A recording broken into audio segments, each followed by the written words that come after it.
सर्वप्रथम त राष्ट्रिय स्वतन्त्र पार्टीको तेस्रो स्थापना दिवसको यहाँहरू सम्पूर्णलाई हार्दिक शुभकामना भन्न चाहन्छु।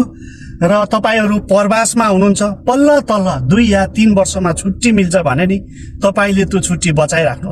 तपाई 84 मा स्वदेश फर्किनुस् र आफूले पाउने मत अधिकारको मार्फत देशलाई परिवर्तन गर्नको लागि तपाईको एक मतको पनि त्यतिकै योगदान छ जति त्यहाँ भएका नेपालीहरूको योगदान छ। त्यसैले हामीले एउटा घर बनाउनलाई यत्रो सङ्घर्ष गर्छौं र विदेशमा यत्रो वर्ष बिताउँछौं, तर कहिले पनि हामीले देश बनाउनको निम्ति सोचेका हुँदैनौं।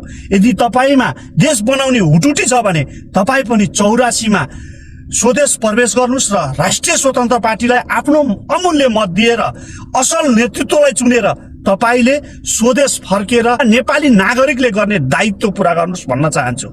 माननीय शोभिता गौतमको यो आवाज पनि सुनाउन एकैछिन।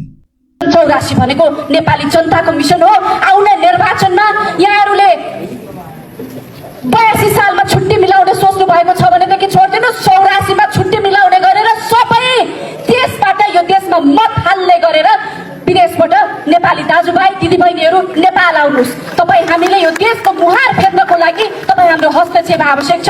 त्यसको लागि तपाई हाम्रो उपस्थिति आवश्यक छ। यहाँहरूको आगमन, यहाँहरूको उपस्थितिले नै यो ठाउँ, यो देश परिवर्तन गर्ने हो।